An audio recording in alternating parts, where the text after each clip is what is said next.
Dan Verbosky, welcome to Acquiring Minds. Thanks. Happy to be here. Dan, you've been in your business for 7 years. And when you and I connected for the pre-call, the biggest emotion I felt from you about this journey was frustration. Now, you've doubled the business during your tenure. So on the surface, things look good. But behind the scenes, as I understand it, this has been a slog. Fair? Is that a fair way to describe it? That's a fair statement. Okay. Well, this is going to be an important and illuminating story for the listeners, Dan. So let's get into it. Please start us off with some background on you. Okay. I've been an entrepreneur since I was a kid. I mean, just in terms of having that vision of doing something. I was the proverbial kid with the iced tea stand or the lemonade stand. That was from age 10 or 11. I had a dump truck to haul gravel in high school and went to the Marine Corps after I got out of high school. I was there for 6 years. After the Marine Corps, college, got a degree in entrepreneurial management, and then worked for a grocery store called Aldi as a district manager for 5 years. Loved that. Some of my formative years in terms of how I manage and how I thought of how things should work. Worked for a couple of years for Target as a store manager, and then went to the State Department. I was in the State Department for about 2 years, a little over 2 years, and 2.5. Was posted to Brazil, and one tour in, I had a really great tour. I had a great time in the State, but I'm not a government worker. I'm an entrepreneur, and it took that experience to help me figure that out. So came back to Texas with my wife in 2017 and bought a business. Just had set out to look for a business, thought it would be in real estate because over the years I had bought rental properties, and I thought, hey, property management is something that really a lot of people really struggle with. So I thought we can do this better. So I had started calling a list of brokers, but at the same time, Dan, let me stop you because I want to slow you down a little bit and I want to ask some follow-up questions. Go for it. So first of all, how does somebody go from managing a Target to the State Department? Give us a little bit on that pivot. So leaving Target was not my decision. Leaving Target was when everybody between me and the president was new. And then the third time I met my boss, he let me go. That came as a shock.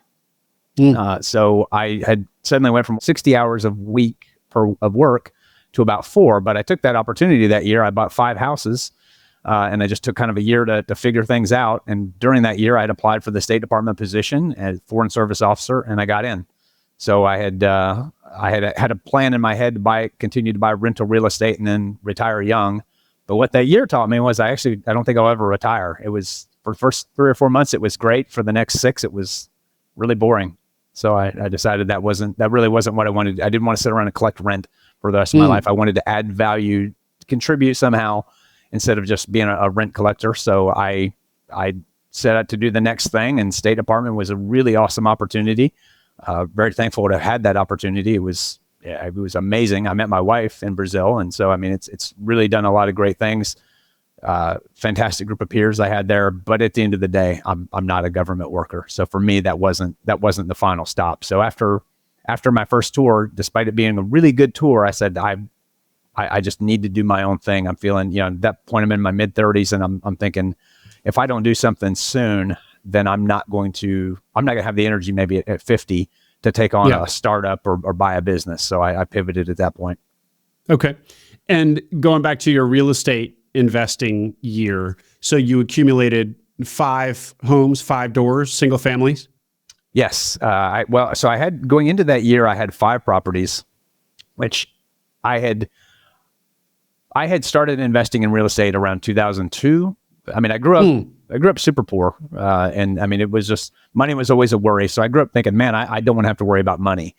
So after I'd left the Marine Corps, went back to college and had no money again. And then 9/11 happened and I got activated along with a lot of other people. So when I was back on active duty, I said, hey, I got a year, maybe 2 to figure out something financially to do. So I read some books and I decided I was a real estate investor. So I bought 3 houses in 2002, 3, 4, that era. And as it turned out, one was a terrible investment, ended up getting foreclosed on and went through that whole process. So I like to learn things the hard way. And that was how I learned the hard way in real estate. But 2007, 8, 9, start picking up more houses. So I think I had 5 houses going into 2014. And then I bought 5 more in 2014, which I just figured out how to buy houses, no money down, and basically cash out, refinance, long-term hold. And then when the market took off, really around 2015, 16, I started selling the houses, and that formed the amount of money that I used to buy the business. Okay. All right. So you were at one point thinking that you could be a real estate investor only, or accumulate enough of a portfolio that you could retire early. But then that became less appealing when you got a little taste of it and realized that you're just more of a doer than a sit on the beacher. Right. Okay. But you also, during this experience, you have the insight that that property management is something that is not done well. Often people are often not pleased with their property management business. Right. So that planted that seed. So you're in Brazil, decide you can't be oh, by the way, how's your Portuguese these days? It's not bad. I have to brush up every year. Pretty much, we go down and visit her family, and it always takes a little bit of a brush up session to get me back into fluency. But I get along. Okay. And you and your wife here back in Texas speak English, I assume, to each other? Yes. Okay. All right. Unless we want no one to understand what we're talking about, and then we switch to Portuguese. Yeah, sure. My wife speaks Spanish, so that one doesn't quite work for us because too many Spanish speakers around. Right. But Portuguese is a good one. All right. So having a great time, really fulfilling as a diplomat, essentially, in Brasilia, I assume? Yes. Yeah. But decide that being an entrepreneur is your true calling. So you set your sights back on the States to do something entrepreneurial. So Right. what does that look like? Do you start actually searching for a business to buy from Brazil? Yeah. So I decided that real estate was my thing. So I started coming back. I think the beginning of 2017, I came back to the States about once a month. I think I attended the NARPM conference in Vegas, National Association of Residential Property Managers, and just started networking. I got a list of brokers from the state of Texas and just started calling them one by one. I rented a little office space, just a little, 10 foot by 10 foot little space to just have some place to go to start making calls, and really just started calling people and figuring out who's got a portfolio of properties that they could sell. Now, during that process, we moved back, I think May 2017, and I knew a lot of people in Fort Worth because I'd lived here for years before, or lived there for years before. And I started just mentioning in my network, hey, I'm looking to buy a business, probably property management, but open to whatever. And it came back around that somebody had a sign company for sale. So I met the guy representing the seller, and we talked. And I think within a month and a half, I had a handshake deal. And in October, we closed. So I think we had a handshake deal right around the 4th of July, and we closed in October. One thing I've learned, so I've been binge listening to your podcast in the last couple months or last couple weeks. And I can say that I knew breathtakingly nothing. Anybody who is listening to a few of your podcasts knows 10 times more about buying a business than I knew. I mean, it seems like when I listen to these stories about these people that bought these businesses, I feel like I just walked in off the street in flip-flops eating a candy bar and said, yeah, I'll buy that. I mean, it seemed to go really, really easy in retrospect, or at least with the benefit of knowing what other people have to deal with. But now, I mean, listening to this and being involved with ETA Circle and just different things. My wife got an MBA recently, so we're just kind of learning through the grapevine of how everybody else does it. Wow, that really seems breathtakingly easy how I bought the business, although that was didn't turn out to be that way later. And so we're getting ahead a little bit here, but do you feel that your naivete, for lack of a better word, is why on the backside of your transaction, in other words, the years of operations have been harder because maybe you chose a business that if you had been more educated on buying a business, you would not have bought? Is it that? Or not necessarily even? I would have bought this business. I would have bought it different. So one of the number one things I didn't do is I didn't buy the AR. And this is a business with about call it a 10 to 12 week cycle between the time you sell a job and the time you bill a job. And then, of course, you get typically another 30 days to get that, to collect on the money from the job that you bill. So within 3 months, I drove it off a financial cliff. And that was a bad decision. And I was uneducated on the market, on what this industry is. This is a very, very small industry with 100,000 people. And having more knowledge about what that meant to a business owner would have been very beneficial for me. earlier in the game. I just would have benefited from being, going from being proactive instead of being basically completely reactive for probably my first year or two. Mm-hmm. Okay, well, let's go ahead and get into it. So when you are kind of working your network back in Fort Worth to find a business, putting out feelers, saying property management, but open to anything, sign business comes across your desk. What did you like about this business? Give us some of the bullet points on the business and tell us what you liked about it. So at the time, it was a 72-year-old business. It was owned by the third generation owner and her husband, and they had owned it for about 7 years. They had reasons that medical reasons that they wanted to step away and retire. They didn't have any children.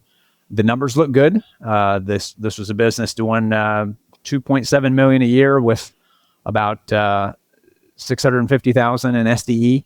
So it said, hey, that seems like something I can work with. Yeah. So that was, and really, I mean, aside from an entrepreneurial degree, 10 years before this, I didn't really have any experience looking at financials. I did have a group of people. So my CPA was involved in it, the banker, of course. I had a consultant and then my attorney who all were part of this team, and I had them all looking at it. And I mean, throughout this whole process, I'm thinking, there's no way a bank's going to give me money to buy this thing. But if they do, sure, looks like a great business. I'll give it a shot. So it was a little bit more kind of driven by, if they'll give you the money, it seems like a good business. Mm-hmm. And the cost of the business, did you have any sense for what something like this should cost, and that kind of napkin math of paying for you were a real estate investor, so you probably understood this concept well, but high leverage and then paying down the loan out of the proceeds of the business and hopefully having some left over to pay yourself and reinvest in the business, that kind of standard format you figured out on your own? Yeah. I mean, it was just get back of the napkin math, Google some things. And I mean, the number I had in my head was $600 and some thousand. Like, oh, I'm going to have $600 and some $1,000 a year, like to do whatever I want with. And that's really not how it works. And so, yeah, and of course I leveraged the hell out of it. So the seller took a note. That was, I think they took about a $600K note.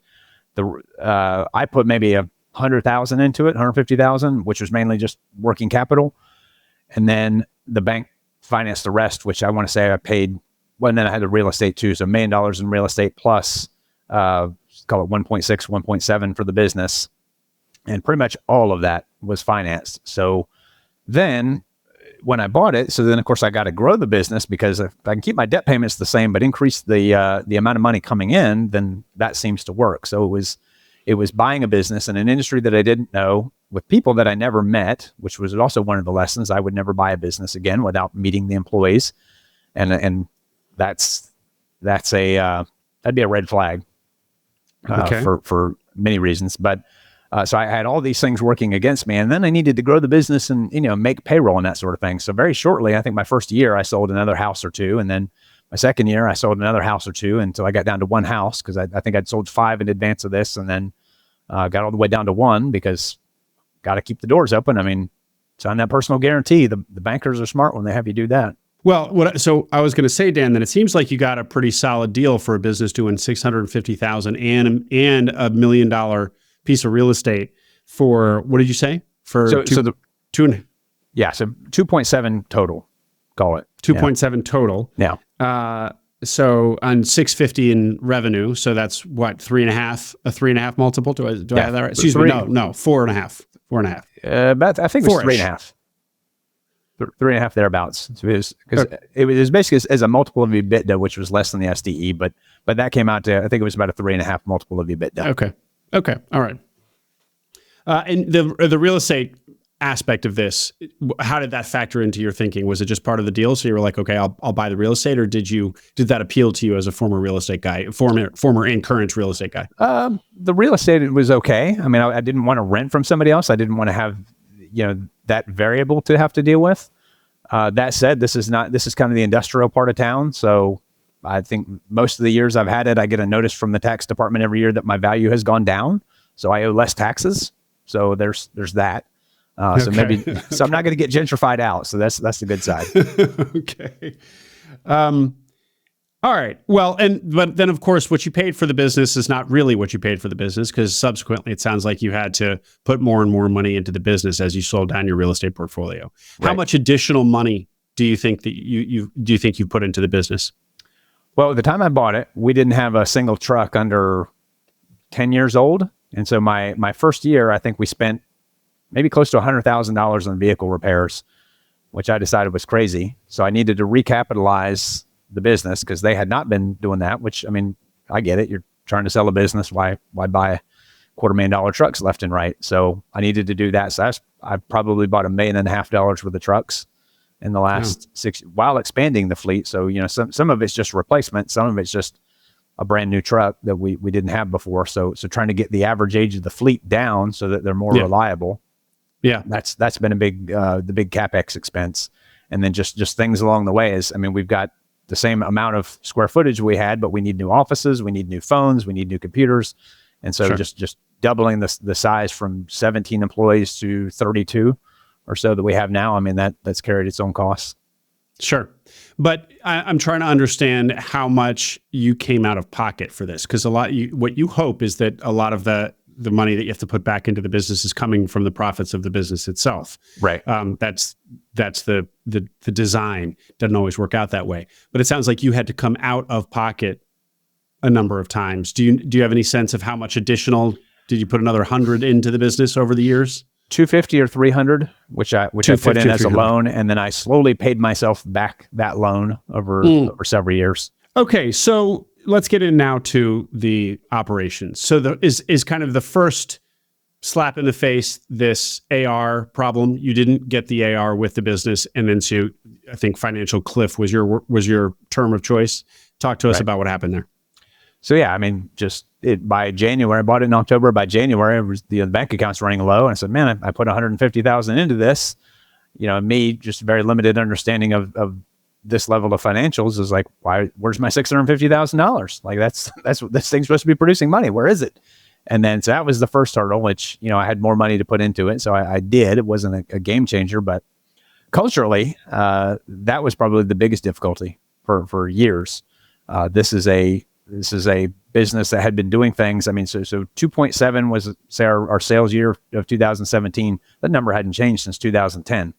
A lot of people had been here for a very long time. So I discovered that, one of my values, personal values, is just growth. I want to be better tomorrow than I was yesterday. And that is intrinsic to me.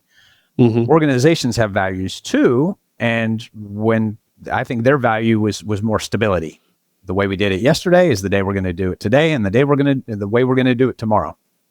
And so this new guy coming in, talking about change, talking about growth, it was like hey, whoa, this is too much. Slow down, And so I think that was never received well. And when you're in a specialty trade, there's probably 50 people in my industry within 100 miles. So, if I have a salesperson that's not working out, or a fabricator or an installer, it's not like I can just put an ad out and I get 50, 60 applications from other installers. No, there's not. So that was probably a year in before I realized how hard it was going to be to grow a business in a smaller market, town of 100,000 people, specialty trade. That was probably the hardest part of the business for me.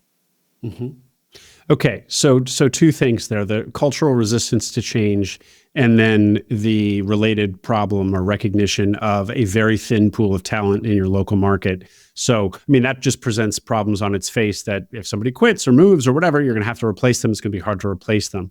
Right. But also, I think kind of the way these 2 points are connected is that, and you'll hear some of my guests talk about it, is, people get off the bus when the owner comes in and wants to introduce a new culture. The people who don't like this new culture will leave. They'll either be let go or they'll choose to leave. Right. And you replace those people with people then you've chosen. And so you cycle in a new cohort of employees, basically, who are amenable to your culture, your new culture. And so that was not something that you were going to be able to do very easily, maybe, or all in one fell swoop, maybe gradually, which is, I guess, is indeed what's happened, because jumping ahead again a little bit, you have one employee from that time that has remained, and the other 32 or 33 are all people you hired subsequently. Yes. So you've done it, but it's taken 7 years. And would you say that today your culture, the culture of Leon's is the name of the business, Leon Signs, is Dan's culture? I wouldn't call it still no. My still culture. No, huh? It's the culture you want. Okay. So when I got here, it was their culture, the employees that were here. And for a while, it was my culture because this is what I want. And now I have a group of people that I would say it's our culture because I'm not the only contributor. I'm not the only contributor to what I want this place to be. There are other people who have that level of buy-in who say, I want this to be the kind of place that I enjoy working. That's what I've said since I got here is like, I want to have the kind of place where I would have wanted to work 10 or 15 years ago. I want the kind of place where, and I've said this to every employee, I continually say it, it's never not been true, that if your ability ever outweighs your opportunity, just raise your hand and we will delegate more to you. So that's the kind of place I want. And other people contribute to that. Everybody that's on my administrative and sales side all started as a project assistant, which for us is an entry-level position. So everybody that's in those positions has stepped up, volunteered, and they've been able to do more. So I would say that now it is the culture I want. It is not necessarily Dan's culture because I think of how I would run. There's not everything is how I want it. But part of this journey is figuring out that maybe that's okay. It doesn't have to be my culture because I'm not the only one that works here. Other people are investing their lives and careers in this place. And, you know, as long as it's a positive culture, I mean, we're an EOS run company. So we're very specific on our values. We talk about the values, we hire to them, we hold accountable to them. So since we're all aligned on those things, I'm okay with that. And those values didn't just come from me. I mean, it was something that an exercise we did as part of the EOS process to come up with those values. I chose a slightly different set, but it's okay. Again, it's not my culture. It's more our culture now. Okay.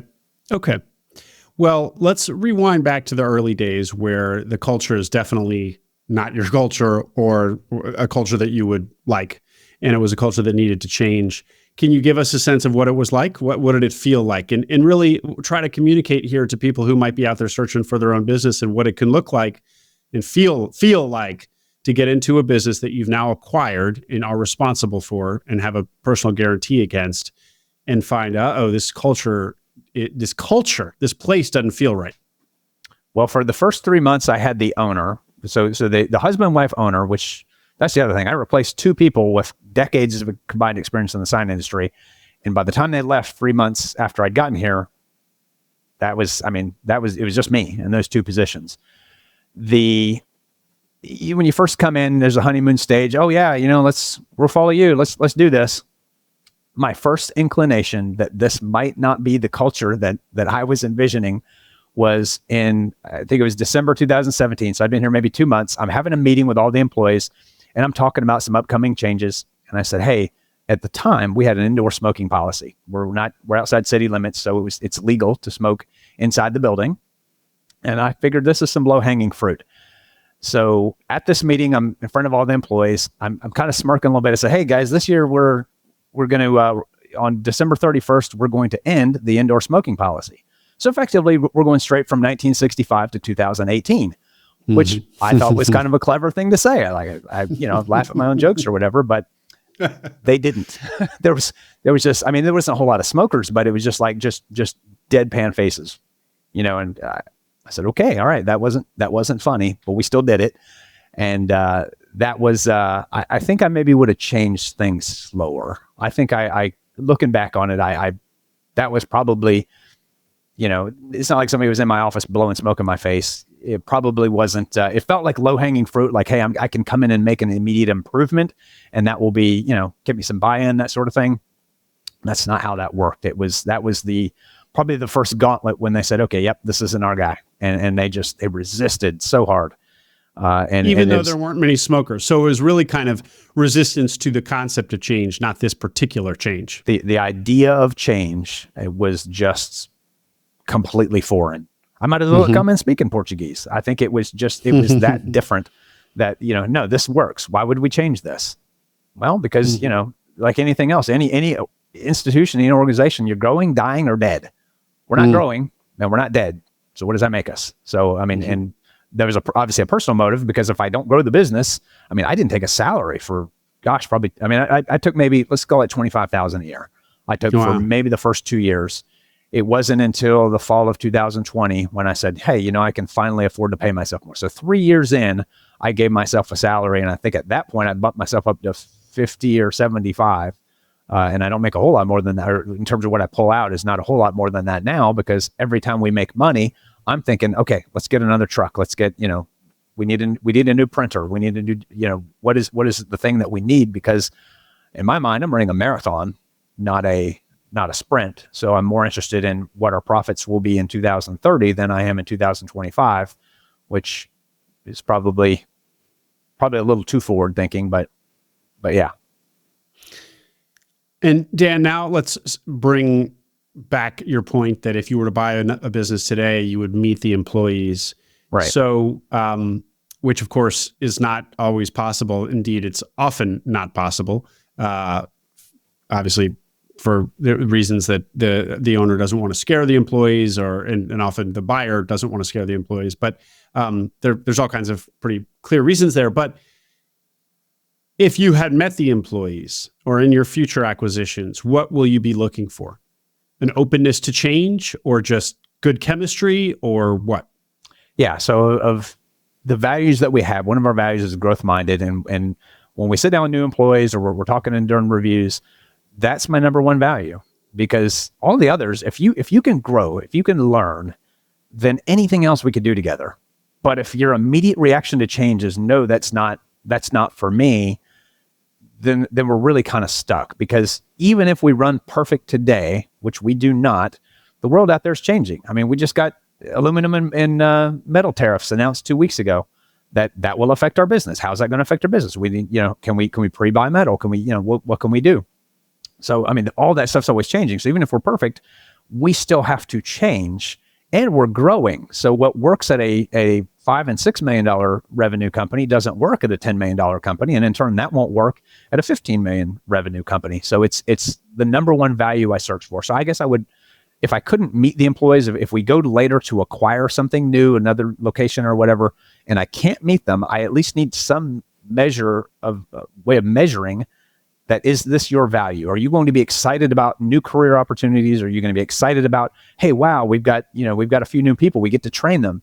Or is that going to be, oh wait, we don't want new people? And a lot of, I mean, this is a industry with 100,000 people spread across 30,000 businesses. So the average business has 3 people. So, I mean, it's hard to find a culture that is actively thriving and growing without bringing people in from outside the industry. A couple thoughts here, Dan. One is that one thing I kind of feel like I've gotten from guests is that in the trade specifically, the idea, the kind of the growth mindset thing is maybe less present than in,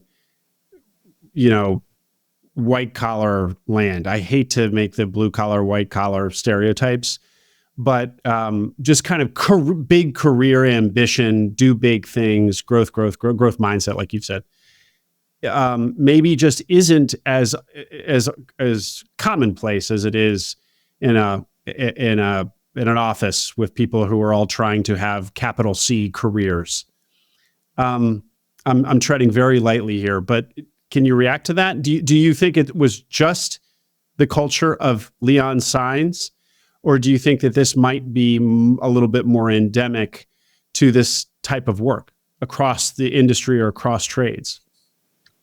I think you can certainly enforce or go against a culture in your industry. I think that, I spend enough time around enough sign company owners and other visit their shops to know that growth minded in our trade specifically is not, it's not, maybe it's not rare. Maybe not every company has, hey, let's change, grow, get better, but it's not unheard of. Mm-hmm. Now, if we separate and say, okay, the people that work in my office or sell the signs and the people that build and hang my signs, I would say most people who build and hang signs are doing that because they like to make things with their hands, or they like to work outside and have the independence of being on their own truck with their own helper, or they like to just take metal and make cool things. And so maybe that guy doesn't want to be the president of the company. Maybe maybe I wouldn't say ambition is uncommon in my billable team, but I think it's not why they come to the sign company. I don't think somebody seeks out a job here and say, hey, can I start at a fabricator and one day be the president? Whereas the person who's selling or the person that's, coming to the office, maybe they do think that. Now, I struggle to say that the people don't want to change, just tradespeople in general, because I see the guys walking around and they have pride in where they work. And one of the things we talk about, one of our values, always do the right thing. And sometimes I get pushback from our guys. Oh, why are we giving the customer this? It's their fault. And I say, well, because it's $200 and you can take your shirt where you walk around with your logo on anywhere in town. And if people know who you are, they say, oh yeah, y'all do good work, and so we have that reputation. So you have that pride. And so it's just one of those things where I think that's important to them. I think it's important to me, and I think it carries for a lot. Fantastic. Thanks, Dan. You had another story about dealing with employee challenges. There was a toxic employee in the business. You care to share kind of what happened there, just to give people, a picture of what can happen? Yeah. So maybe if I can't meet every employee, I want to meet the employee that's going to be the person running the operation. So I would absolutely call this a bad culture when I bought it, maybe the first few years. But when you have an employee who holds your electrical license, because we're an electrical sign manufacturer, so we have to have a master electrician on staff. So if that person has different ideas than you do, and mine did have different ideas than me, and we locked horns, at the end of the day, that quote unquote, that person needs a job, but I don't have an electrical sign manufacturing division without a master sign electrician. So first of all, I'm in a situation where somebody's got power over me. Yeah. And I said it more than once my first year or two is it dawned on me for several months in, it's like, I'm just the monkey signing the checks. Like I don't, I say something and then I leave the room and it changes. And it very blatantly changes. And so I got this person who, by the way, had 2 family members in the business who is actively working against me.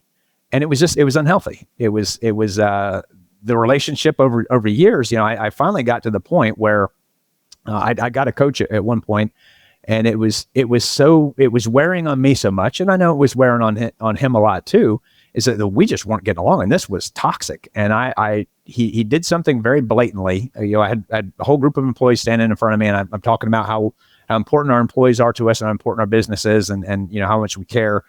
And I didn't find out about the time, but he's standing behind me, rolling his eyes, scoffing. Wow. And in front of everybody. And so I find out about this afterwards. And at that moment, it was pretty much our come to Jesus moment, and said, okay, one of us ain't staying, and I own the thing. So we got to figure this out. And over the course of the next few months, I basically held him accountable, which the specialty trades, that's a whole nother topic about holding people accountable in an industry like this. But I held him accountable. And he left, and he's doing his own thing. And I think that was really the best thing for everybody. But that was the moment when he left that we started to change in a positive way as a company. And that's where, I probably did it a year or two too late, but fear of what happens if I'm trying to run a $3 million business, trying to be a $4 million business. And what happens if I lose the guy that holds our electrical license? Well, now I'm suddenly going to be running a $2 million business, but my bills ain't going to go down. So how do we handle that? And so I felt stuck for years, and it took a toll. Well, let's really get into this, Dan, because this is, the pattern here is probably one that happens a lot to people, and they don't know how to get out of it. And maybe there isn't a clean answer. But if you were now coaching somebody who finds himself in a similar situation where they feel like an employee has them by the because of a license or some other power dynamic, and there's a toxic relationship, that person obviously needs to go. But there's a big cost and risk to letting that person go. What do you advise? What should you have done differently? Because it sounds like, other than let him go a year earlier, maybe that's the answer. Like, I don't know that me personally, in that time, in that headspace, I could have done anything different. But after that, I made the decision that nobody was going to hold me over a barrel. And so I've locked horns with employees now that they're absolutely key to the organization. And I just, no, this isn't how we're going to do it. This is, if it has to be, I'll push as hard as I have to get what I want, but this is just how it has to be. If I lost a key employee tomorrow, I've got enough network of other sign company owners now that I could muddle through until I found somebody. I've been willing before to pay people to move from different markets to here. I've hired some sign professionals from outside of our market. It's very hard to do. It's expensive, but it's doable, and really, it's really hard to manage this size business in a small market. So in the long term, what will insulate us from this is if you can be a part of a bigger company, or for us, acquire another company our size or bigger, and so that we've got a bigger pool of people. I mean, that is probably the only right answer, because I think it's just hard for somebody like me who didn't know anything about the sign industry to hold accountable somebody who knows 20 or 30 years more about this industry than me and a very technical knowledge, and then hold that person accountable. But I think if I'd been able to do that, I can't say the relationship would have been salvaged, but I would have said it would not have gotten as far as it did. It would not have gotten as toxic as it did, and as blatantly going against me as it did. It'd have been nipped in the bud, or we'd have parted way sooner. Yeah. And so when you did let him go, how did you deal with this problem of the license and his 20 years of experience walking out the door? Well, fortunately, Leon's little brother is still alive. We have a good relationship over the years. Leon himself, the founder of the company, passed 20 years ago, but he had a younger half brother, and he had worked in the company for over 50 years, maintained his electrical license. So there for a year or two, he was our electrical licensee of record, which allowed us to keep going. And then we just have been able to hire. We got really lucky in 2020 with the way COVID changed things for one of our biggest competitors. A lot of their people left, and we picked them up. So we ended up hiring, I think, half a dozen experienced sign people in 2020, which was kind of a once in a generation opportunity. So that's been beneficial for us. So we have an employee now who carries our master electrician license, but we're actively investing in other people to let's get our journeyman licenses. Let's move up and get master licenses as we're able. We pay them more for it, but even if they're not our record holder license, we're licensed record holder, but we encourage people, and we try to train and develop to the extent that we can. Well, it sounds like what in that moment, or with that relationship with that employee, and how you've kind of changed, is what you decided what the kind of before and after was. Afterwards, no matter what pain there might be of having to let an employee go, it's less pain than insubordination. This guy was being openly insubordinate. Yes. And you were absorbing it because you needed him. And then you decided at some point you couldn't take it anymore and decided no more. And it sounds like that's now your orientation going forward. You will not tolerate insubordination, even when an employee has, this or that, leverage over you, or has some sort of, there's some sort of risk to letting them go. Yeah. First of all, yeah. And the thing I want to add to that, when you've taken everything that you have, your entire life savings, you've sold or leveraged everything you have, and you put it, you put it all on black, and you say, I'm going to let it ride. I'm tied up in this thing. So either I'm going to succeed, or I'm going to be bankrupt in my 30s with $1 million and some dollars in personal debt hanging over me, and have to go rebuild that. So the fear of that was, had I been in a stronger financial position where I maybe didn't have a personal guarantee, or had my own money that I used to buy it, or something like that, where I could have just said, hey, okay, I'm willing to go down to $2 million for a couple of years to get this figured out. But it really felt like I was trapped. I couldn't shrink the company. Yeah. I couldn't get rid of him. It was very, and just figuring that out, I would talk to people. I would talk to, business coaches and that sort of thing. And I'd tell them the story, and it was always like, yeah, that sucks. It does. But I don't know what to do about it. So I think never getting myself in a position of leverage where I must take course of action A. I can't take course of action B or C because I can't afford it. I have to take courses. So I limited myself in how I bought the business, and I won't do that again if I buy another. So one of the things we talked about on the pre-call too is that like there's going to be some level of kind of misbehavior, or people are, employees are going to do things that you don't like. And this really kind of goes for all small business ownership. And if you're coming into small business ownership, being the leader owner of a business for the first time, part of what's difficult is that, of course, you have to let some of the misbehavior just go, and then other misbehavior not. You have to discipline it. And figuring out where that line is really, really difficult. And maybe there is no clear line that just is, you arrive at the line and therefore it's clear going forward. It's every case you're kind of deciding, not deciding, deciding, not deciding.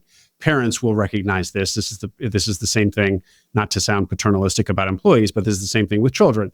Like, your kid's not going to act perfectly, but you can't just walk around correcting them and disciplining them for everything that they do wrong all the time. You have to choose when it makes sense.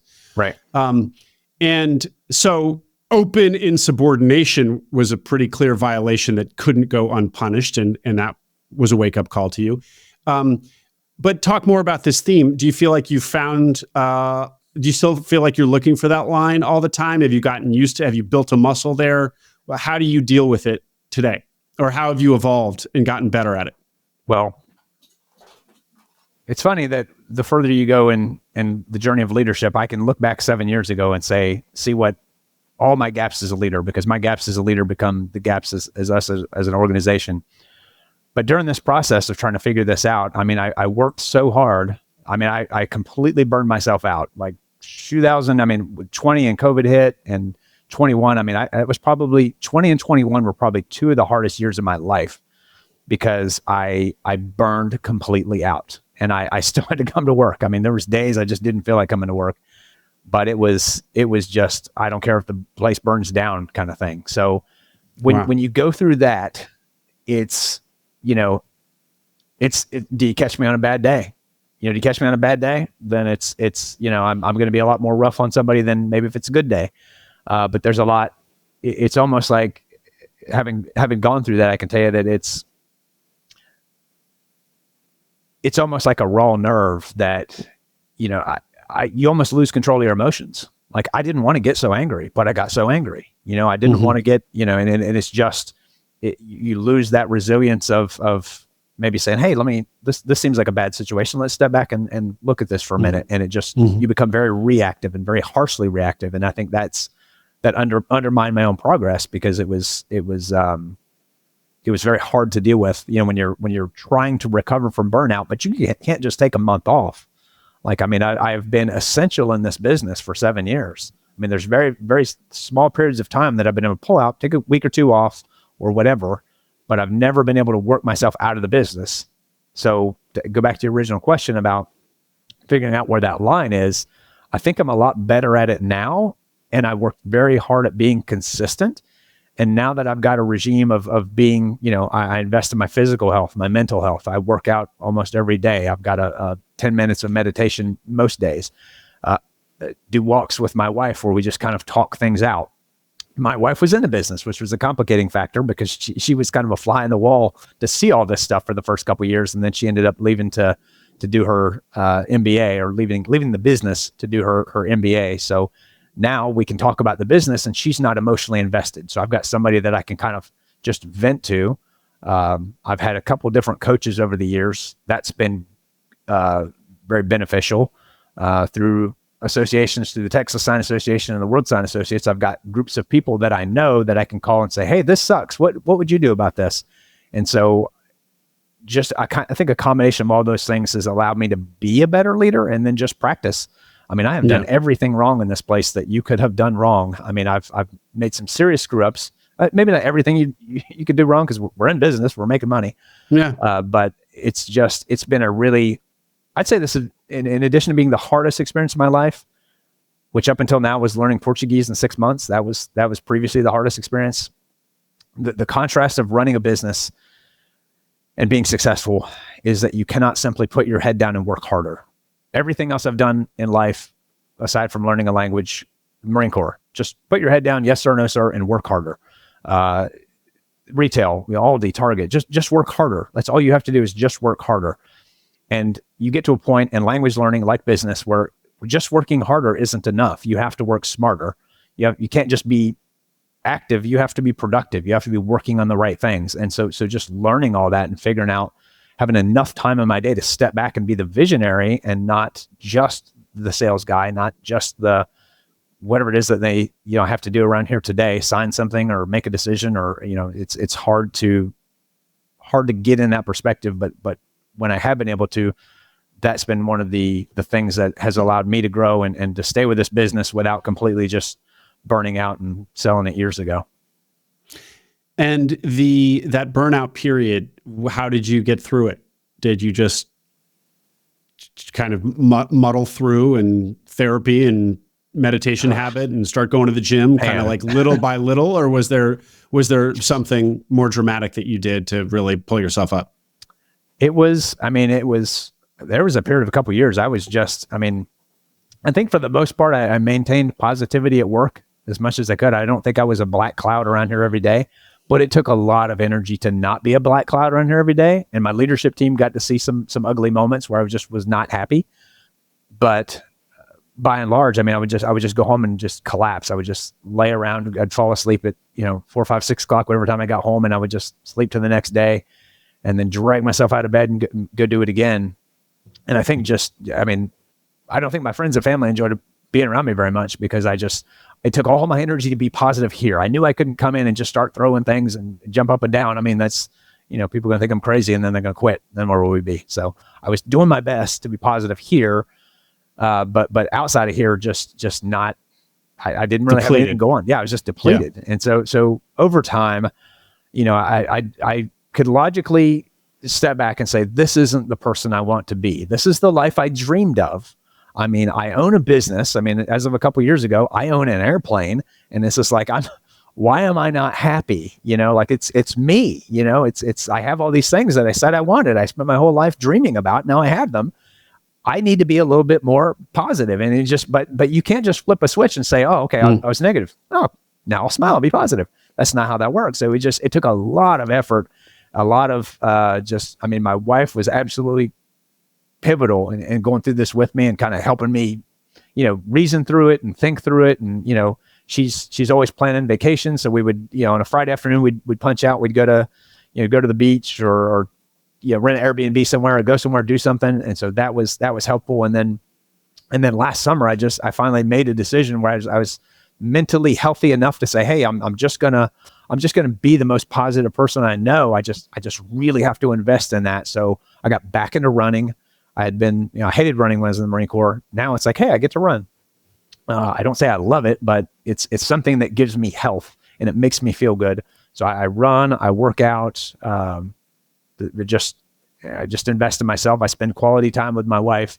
I do the meditation, and I'm 90% back to the mental health that I think I was at in the peak of my, 15, 16, 17, that era, but I'm not 100% there, but I can see it from here.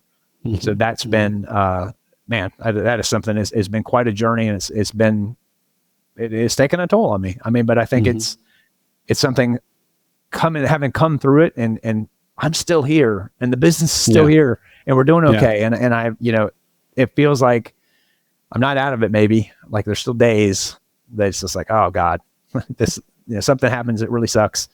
Now what?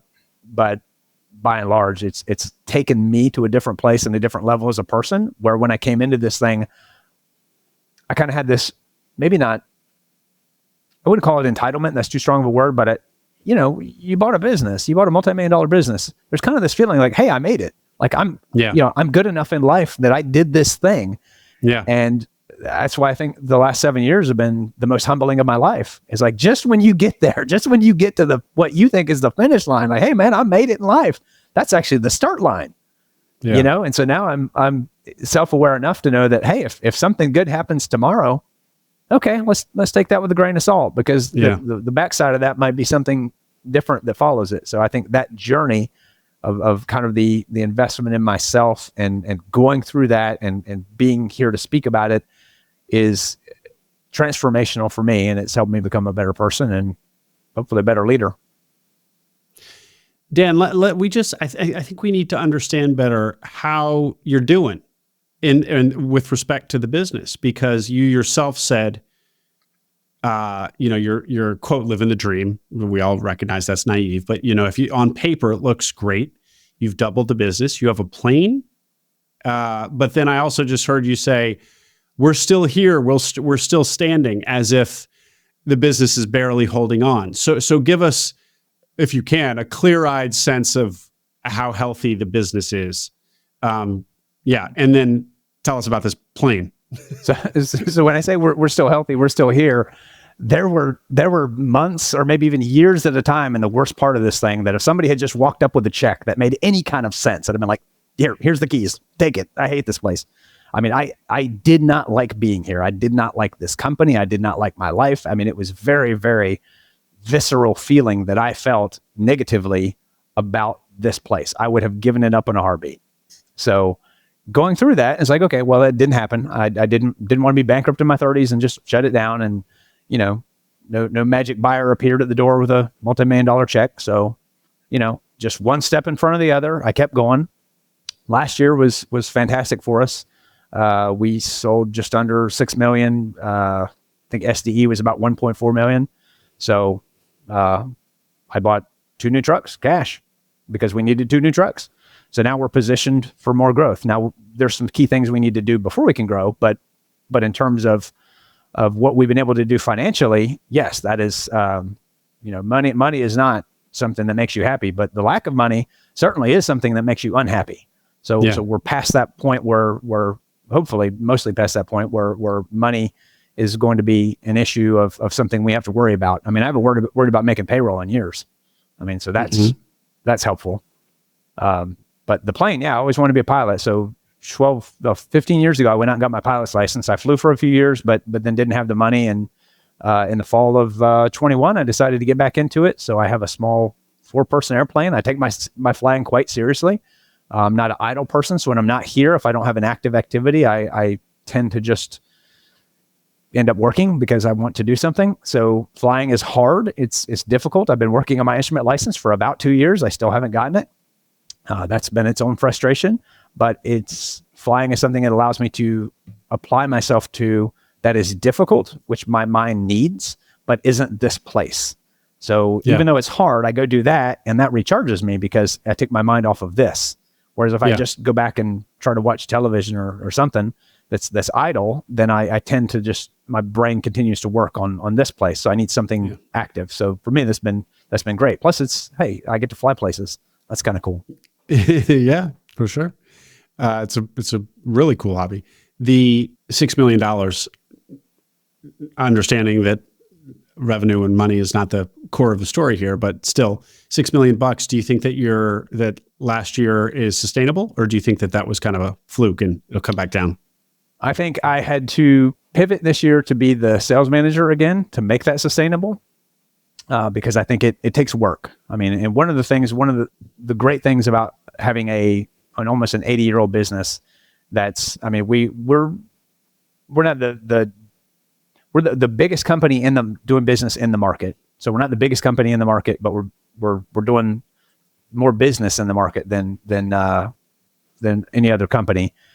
The reputation, people, whether we did their sign 20, 30 years ago or it's just, the phone just rings. So we don't advertise. I've never spent any advertising money. I tried Google when I first bought the business. I spent $500 a month on Google for 2 or 3 months. Then I turned it off and nothing ever changed in the business. Mm-hmm. So that was my one experiment with advertising. We have a big sign that we have out front here on a road of 20-some thousand cars a day. So that's our advertising, and people know us. People know us by reputation. We never let customers down. If we screw up and it happens, then hey, look, what does it take to make this right? If it takes $1,000, we spend $1,000. If it takes $5,000, from time to time it has, we have spent the $5,000. We never leave the customer hanging. So I think that the reputation there has kept us going. Now in this market, let's say within 100 miles of here's $12 million, $14 million sign market. We got 5 million of it, but we got the most of the top of the 5 million or 5 to 6 million of it. I think it's going to be sustainable because our goal is, our next milestone really is to get to 10 million, but we're going to have to operate in other markets. And I want to operate in other markets because if I can get an office or buy something in Dallas, Houston, something like that, then this business isn't about equipment and trucks and buildings. It's about the people. Can I get the right amount of talented people in the business? And if I can have a branch somewhere else, I get access to a whole new group of talented people in addition to the ones that we've already hired and brought on in our training here. Yeah. Dan, where's Tyler exactly? So we are halfway between Dallas and Shreveport. So East Texas. Okay. And how long from Dallas? How many hours? About 90 minutes from Dallas, about 3.5 hours from Houston, about an hour and a half from Shreveport, which we already operate in Louisiana. We're licensed over there now. So we send trucks into Louisiana, but we don't have an office there. Okay. And just to be clear, on getting from 2.7 million to 5 and 6 million without advertising, it's just the reputation the reputation was strong before you got to the business. It's an 80-year-old business. And so it was a 73-year-old business at the time when you bought it. Mm-hmm. So I still don't quite see how it's just grown so much if you're not doing anything different from a marketing perspective. So one thing I've noticed about the sign world, and it's not just this market, but it's other sign companies, is it's very much like if you need a plumber, you might call 5 plumbers and 2 or 3 of them might call you back. But this is, again, an industry of 100,000 people spread across 30,000 businesses. So if they're too busy, they just don't return your call. Me and my sales team have probably heard 100, 200 times over the years, "Oh, thank God you called us back. We called 3 sign companies. Y'all are the only ones that called us back." We call people back. You call us, you're going to get a call back. You email us, you're going to get an email back or a call back. And so I think that has been a big part of it. The growth of Texas has been a big part of it. So people are coming here. We really only have one big competitor, and we're after completely different parts of the market. They want big chains with hundreds of locations, and we totally want the one-off church, the one-off restaurant, the one-off local business. That's our bread and butter. We're happy to have. We did a 40 branch bank rebranding last year. We're happy to have that business, but that you rebrand them once, so they're done for another 10 or 20 years. So we want all the people that are opening new businesses, or the churches, or the government office, or the nonprofits. That's been our bread and butter, and they're the other smaller companies are not calling them back as often as they should. The bigger companies want bigger fish. So we're kind of in a sweet spot in the market where if we just execute at a high level and price appropriately, which is what we're doing, then we capture more of the market. We've also stopped doing things. We used to do a lot more, banner work, like smaller, $70, $100 banners. We rarely do that now unless it's a long-term customer. We used to rent our crane out. We stopped doing that. We don't do vehicle wraps anymore. So we've really kind of focused on what's the highest and best use of our time, and it's custom signs. Mm-hmm. So if somebody's opening a business or opening something, we go out and we meet with them. We figure out, okay, what kind of sign are we going to put on your wall? What kind of sign are we going to put a pole out front? Service, obviously we got service signs after they're out in the world.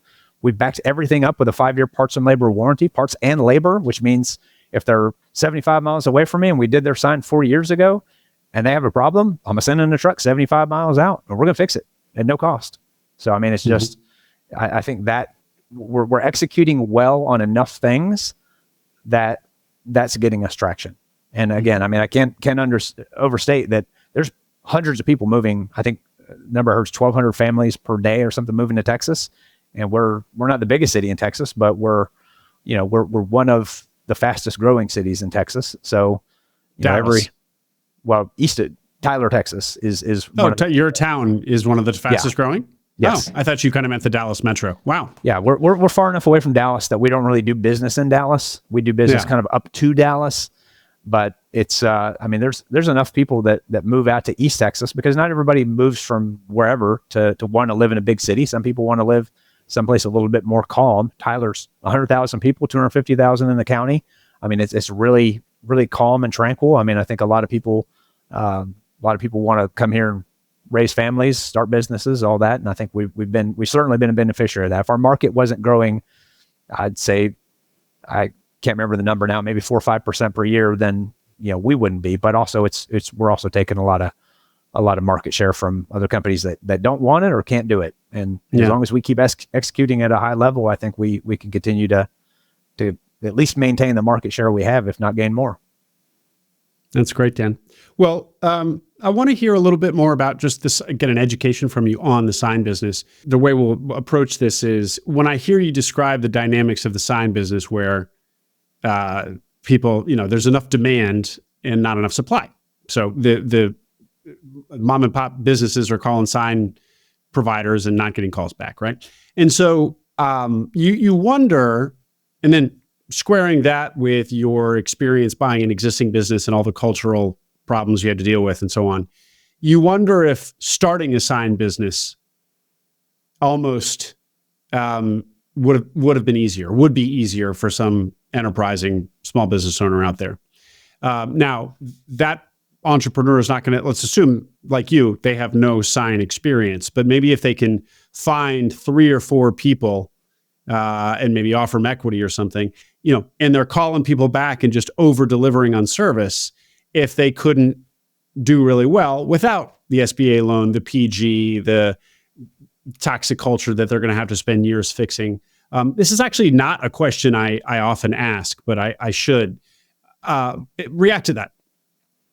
The sign companies that I've seen become sign companies, like sign manufacturers, I've never seen or heard of somebody coming in and becoming a sign manufacturer overnight. What I have seen is somebody that's maybe a print shop or a banner shop. Maybe they added a truck and now they're doing some face changes, which is just changing out the plastic face on a sign.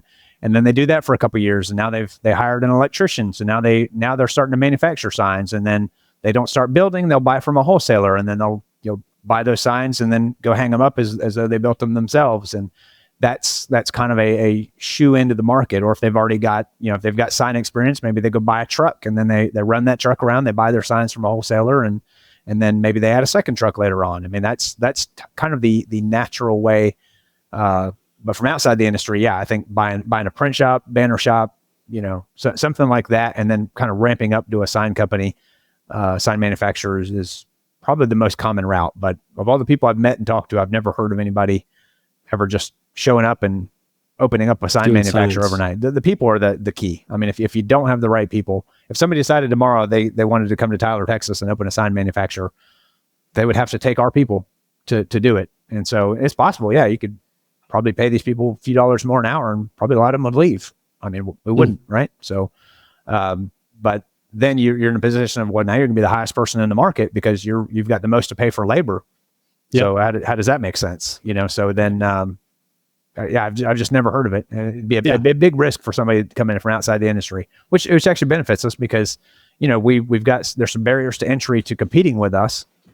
So we kind of the plus minus of a specialty trade, it's harder for you to get in and compete with us.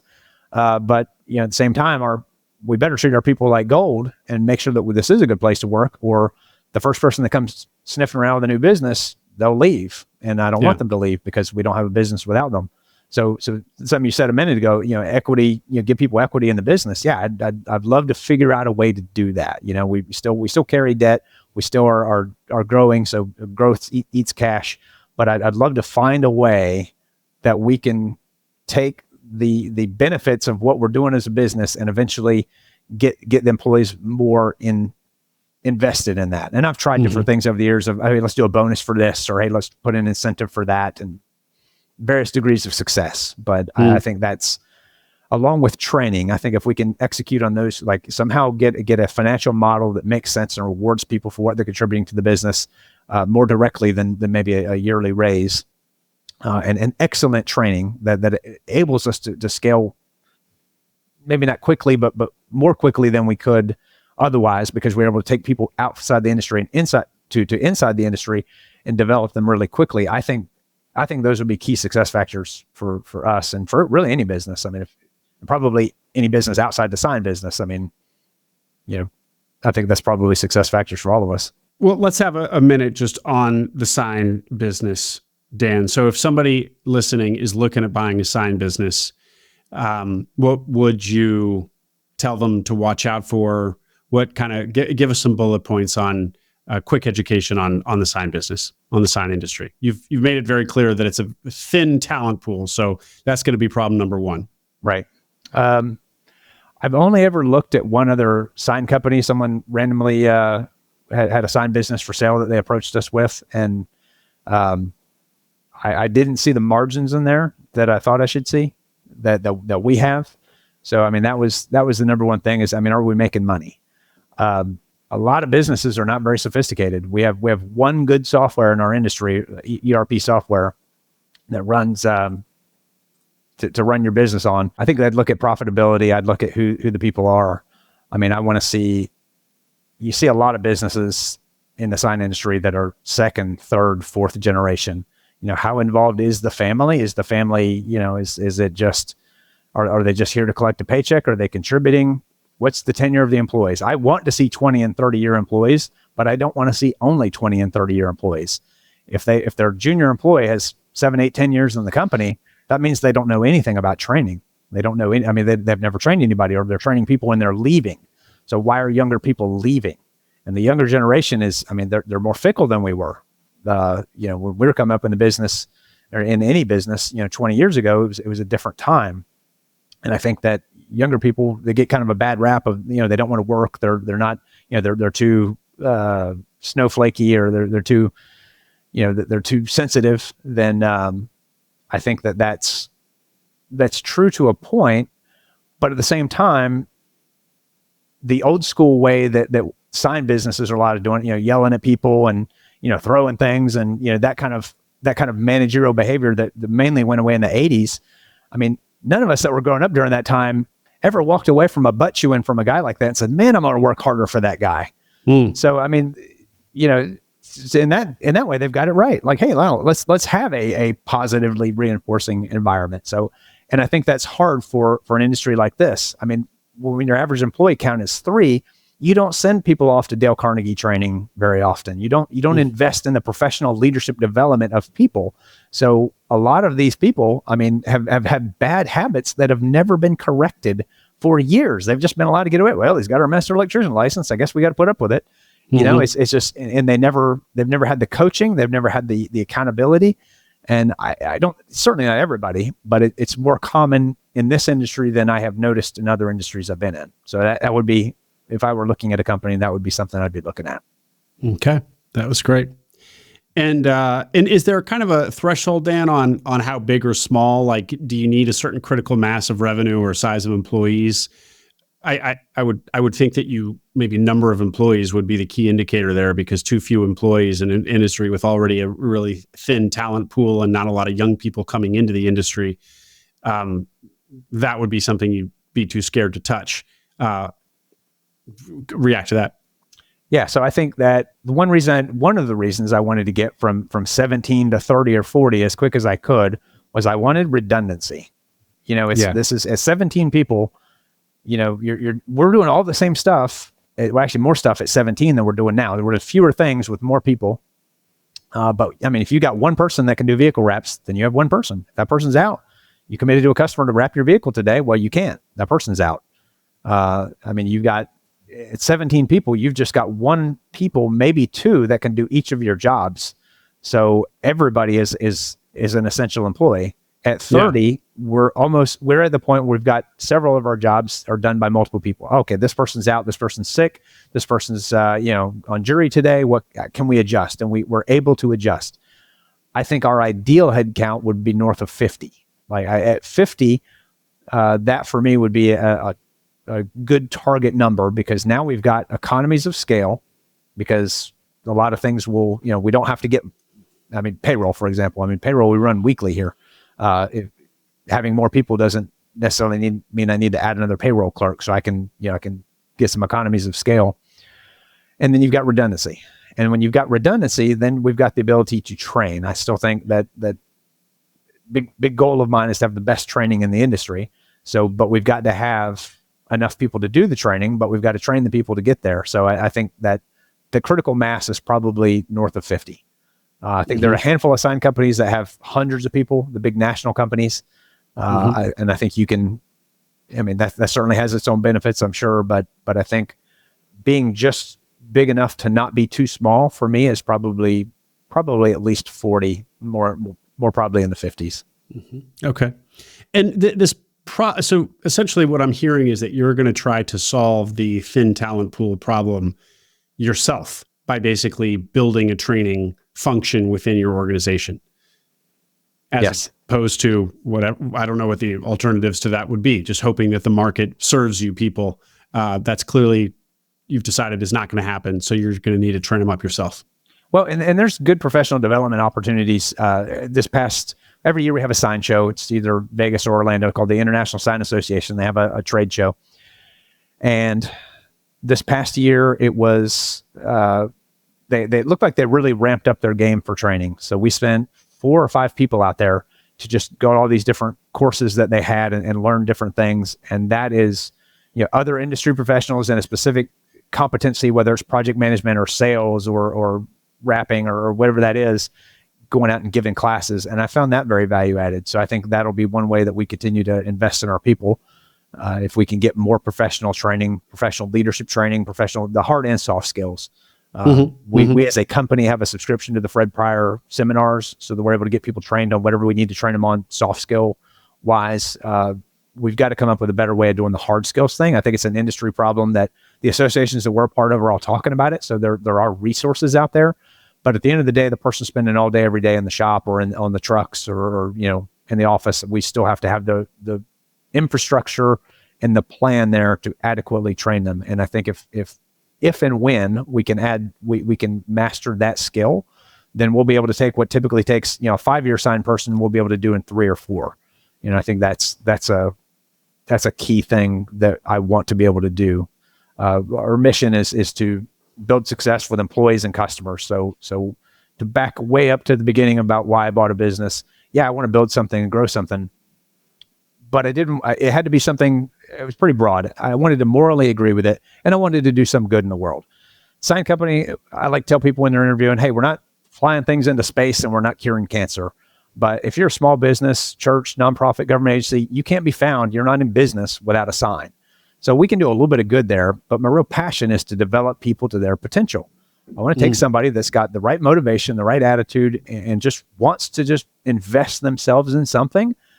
Then, hey, let's make that available for you, which goes back to my thing where I tell people, raise your hand if your ability outweighs your opportunity. We will put more responsibility on you. And we have, and we will, and we continue to do it. And I think that's the combination of the attitude of the person who wants to invest themselves combined with the right resources to be able to hand to them when they're ready to take that more responsibility.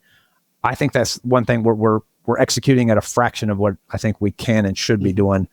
And that's where I want to spend more of my time focusing. Well, that seems to fire you up, Dan. That seems like pretty motivating for the future. Cause I'm just had the sense maybe a little bit that it's been such a hard last few years emotionally for you that it might be hard to ever re-fall in love with the business, even if it's going well. Yeah. I mean, I think there was certainly a period of time that I could not see feeling energized like on a daily basis. I mean, Certainly that when you're burned out, like even the good things in your life, you still, you have a negative, sour disposition about them. I certainly did. But it's one foot in front of the other, and I'm still here and I've made it through that time. So for me, it's like, well, what I want to do, if somebody walked up and handed me an insane amount of money for the business tomorrow and I was out of here, I'd probably just go buy another sign company. I mean, it's what I know. It's where I think I could contribute. I mean, it's fun, and it feels like a place I can make a difference because I think that there are gaps in our industry. I think customer service is one of them. Even companies that I consider to be really good companies, and I know the owners sometimes fall flat on their face on customer service. And I think there's maybe not is not as rare as it should be, an attitude in this industry where it's like, who else are you going to call?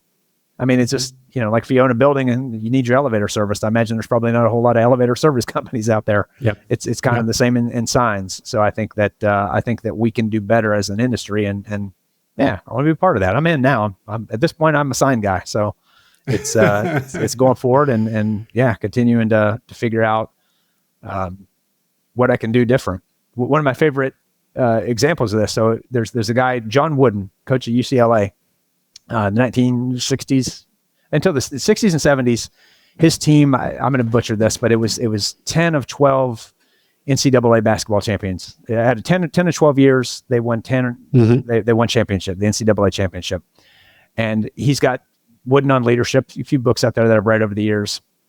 And the thing that I think is understated is that John Wooden coached UCLA from 1948. And it wasn't until the 60s that he really started winning championships. So 20 years. And of course, he'd been a coach even before UCLA. So let's call it 30 years of coaching before the man wins his first championship. And so that's one of those things I take strength from and say, hey, this is a guy that did it for decades before he won his first championship. We're having winning seasons. We're making money, and we're able to carry on, move forward, buy more equipment, you hire more people, and so it's and I'm only 7 years in. So if I just pull out a little bit and give myself a little perspective, it's not that bad. So it's one of those things that helps me stay in a positive mental headspace. Is like, hey, I'm still making missteps every day. I'll probably walk out of this office after this interview and go do or say something wrong, but it's just learn from it and grow and keep moving forward. Yeah. Well, Dan, I'm reminded of something you said earlier, which about how much you have grown as a leader and as a manager, and looking back at year 1 and year 2 and some of your gaps as a leader, you now see very clearly because you can see the after effects of those, or maybe you've just matured enough that you just see even in the moment, looking back, reflecting on a moment, like that was not the right decision there. A lot of people who want to buy businesses now don't have any small business ownership or leadership experience. They come from corporate, wherever. And so they're going to go through a trial to become leaders in this context. And so I just wonder if there's anything more you can share with us about gaps in your own leadership ability that you've filled. We already spent some time at the top talking about some of these episodes, you're not going to let anybody have you over a barrel, things like that. Anything else that you would tell to people who haven't been in your shoes about what you've learned along the way on leadership? Okay. So one thing that my team continually, the members of specifically my leadership team who are comfortable giving me feedback, and I try to be open to feedback for everybody, but nobody's going to tell you that you're too much of a private person, except for my leadership team. They will say, hey, you need to open up a little bit and let people know who you are. I'm very, I mean, my Marine Corps time is and I'm just naturally a private person. I like to have my personal life personal and my professional life professional. And then that's just my personality. That's, and it's, I'm not an out there person. I barely have a social media anything. And I'm just a quiet person that keeps to himself, except for I have a business. And so even stuff like this podcast 6 months ago, I wouldn't have done this. This is not my lane. Like I'm out here, people are going to watch this, hear me. I'm a very much a private person. So I have a person in my organization who's very good at the people component. And I have her help me do interviews because I don't read people that well. And I'm very much an internal processor, and she's an external processor. And she's telling me, hey, you got to be out there. You've got to let people to get to know you more, and let them see you're a real person. And it's like, I mean, that for me is just it's out of my comfort zone, but it's also a place that I think you do have to be real with people. And I'm very proper, and I don't swear a lot and that sort of stuff. So so you're cuss more is what you're telling us? We should all cuss more? Hey, you know what? For my installers, that carries weight. If I don't get their attention, I can drop a cuss word and say, oh, okay, now he's serious. So just meeting people where they're at, speaking the language. And I think just so what you think you came off or come off sometimes as guarded, as aloof, sort of, even though I'd say so. Or at least it's the feedback I've gotten. Okay. Because I mean, you're scaring the introverts in the audience, of which I consider myself that. And is it that are introverts going to need to pretend a little bit? Is it that, or is it something maybe subtly different? Because the latest in leadership literature says that, introverts are actually, they make great leaders, even if they're not they don't call attention to themselves and they're not glad handers or whatever. Turns out they can be great leaders. Is it that, or is it something else? Okay, so you hit on a good point that I want to talk about. So let's pull into personality profiles for a minute. If anybody that knows Culture Index, I'm an architect. I'm a high A, low B, low C, high D. So very, very wide pattern. And so I'm very much a structural introvert. I don't recharge from being out here talking to people. Now, when you're the business owner, consistency and positivity are key. So I bring that energy to the table because that's what my employees need. Now, my employees, but I'm also a big believer that all personality types can be a leader. I've got other people in the organization who are low A's that are still leaders in the company. It doesn't make his autonomy. You think that you need a big, strong leader, kick the door open, hey, we're going to get all together. We're going to do this. That's a leadership style. It's one potential leadership style, and it works for some people, but other people who aren't wired that way don't need to be that person. Okay. I am still an introvert, and I'm very transparent with my team that I am an introvert, but I do things. So we've had 4 people in the business who are still employed with us who at one point had leadership positions. I promoted them, didn't work out. We demoted them, took the responsibility back away. So after the 4th one, I said, this probably everybody else is noticing something that I'm not saying. So I got my team together and said, hey guys, I got a confession. I'm terrible at picking people for positions. And then when we put people in positions, I don't support them as well as I should. And that's kind of a big step for me because I don't, who wants to be the boss and go out in front of people saying, hey, everybody, I screwed up. But now I own it. Like sometimes I mess up on I still sell. So if I sell something, I make a mistake on it. It's like, yep, I messed that up. Let's figure out how to fix it. So I think just that kind of transparency. And I tell people like, yeah, y'all aren't going to see me at the bar on the weekend at happy hour. I mean, that's not my scene. And I think that the people I've let people kind of get to know me a little bit, because employees want to know, hey, what's your wife still down in Houston getting that MBA? And, I'll talk about that stuff. But a few years ago, that would have been, I would not have done that. So even being an introvert and fully recognizing, because Culture Index is a part of our business, which we'll probably switch to Predictive Index, but that's a different story. But everybody understands, we've read all our profiles. I've read my profile to the entire company. I've read their profiles to each of them, and the whole teams, we've looked at each other's profiles. So I'm very transparent. Hey, this is, where I get my energy. I go home, I read a book, I do something, I don't go to happy hour. I don't meet people. That's not what I do for fun and to get energy. But that's, that's just where I get my energy. That doesn't make me any different of a person than somebody who loves the other human beings and loves to go out and meet new people. That's just a different trait. And because of that, this is how I receive information. This is how I process information. I'm a low C, which means I like to process. I like to process now. I like to make a decision now. I'm urgent. So understanding, and I'm very transparent with everybody. Show them my profile and read it to them, and I think helping do that from time to time helps them understand a little bit more about me. But yeah, you can be an introvert, but still be a little bit vulnerable with your team and a little bit open and say, hey, I'm a human being just like you. And, it's a sign for me that when I can walk around and joke with my employees, like, hey, I'm not that aloof guy that they're afraid of. And, they get nervous when I'm around. I don't want that. I want to be, hey man, what you doing over here? And just have those conversations.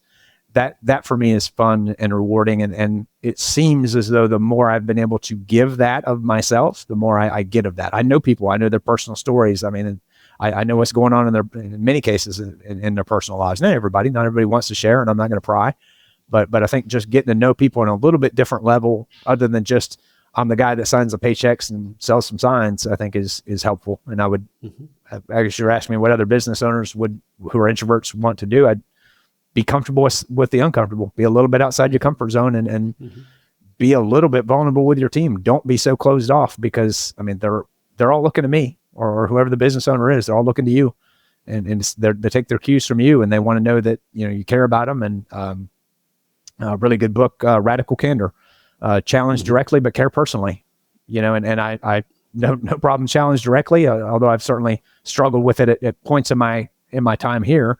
But care personally, yeah, that does not come. I care, but demonstrating that is not something that comes naturally, and it's something that I've been working on myself. And anybody can care. I mean, you don't have to be an introvert or extrovert to care. I mean, but demonstrating it is going to take a little bit more work. Right. for people like me who might be a little bit more closed off. Yeah. Fantastic, Dan. Thank you for that. Really. And thank you for coming on the podcast for somebody who this isn't their natural comfort zone. I really appreciate it. This is going to be really valuable for people. Dan, just before I let you go, I want to ask just a couple more questions here about your growth as a leader. I know from the pre-call you had kind of self-diagnosed as being a slow firer.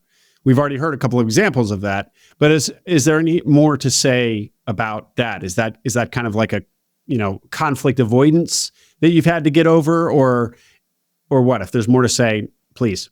Yeah, I think that especially during the early years when I was, or the worst years when I was going through burnout, that line that we talked about, like where do you draw the line, and beyond that you hold accountable. I didn't draw that line as often as I should have. I mean, it wasn't necessarily conflict avoidance. It was maybe more self-preservation. I mean, when you're burned out, when there's nothing left to lay on the table, it's like, okay, I can tackle this thing today, or I could just go home and sleep.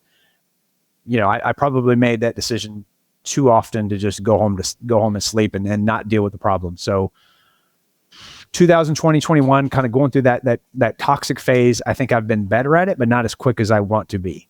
Now, we had an operations manager I hired a few months ago, and it was clear by 6 weeks in that he wasn't going to make it. I gave him feedback for 2 weeks, and by 8 weeks, he hadn't been able to improve on that feedback. I terminated him. I mean, that's just, hey, this isn't going to get any better. Let's just move on now. And so I think that's something that I've been actively working on. And it's better because I have energy. I have time to think about it and say, hey, this isn't working. My team's comfortable giving me feedback on what they're seeing. So all the things kind of add up to make it better now. But yeah, certainly the burnout was a big part of that, and just not being urgent and strategic enough on the personal decisions I needed to make. You'd also mentioned to me that you've been really isolated through this journey. You've gotten involved in the industry. You know some people now, but not having kind of peers, or at least not in the early days, it's taken you a while to build out a peer network, was detrimental. Say more about that. Well, I think it comes down to being an introvert. I mean, we tend to be an island on ourselves. And yeah, I mean, I think people who are naturally extroverts are going to be a little bit better at building those relationships, and those relationships are there. I mean, I have people that I know, talk to, and respect, and I'd consider friends in the WSA, the TSA, and just other sign company owners and people in those organizations. And I think that I now am better utilizing those relationships, both for what I get out of them and what I give to them. I think I'm a better support for my friends as I am, and as I'm getting in return. And I think that it took me some time to get to where I'm comfortable telling people, hey, I'm really screwing up, and I don't know if I'm gonna have a business in 6 months. I mean, that's a tough conversation to have with people that you don't know well. And then you tie up the fact that you're 70, 80 hours a week in your business. Well, when do you have time to go out and make those friendships and build those relationships? And I mean, it's not my natural tendency anyway. When I'm 80 hours a week in this place, like, I'm certainly not going to go out and try to, talk to other sign company owners. I'm too tied up here. But, ironically, once I make those relationships, and I have a couple good people now that I can pick up the phone and say, hey man, I'm having something going on. Let's talk about this, both inside the sign industry and out. I think that's been very beneficial to have. I tried joining EO my first year. It didn't work out. I wasn't really in the right forum for me. It's a long way from here distance wise. And so it didn't work out. I think something like that, or a Vistage, or one of those groups that have forum groups. I'm in a forum now in one of my sign associations, and that's a helpful group for me. And I think that's been been something that's helped me get through that better than otherwise would have. And I should have done it a few years ago. Got more invested some years back.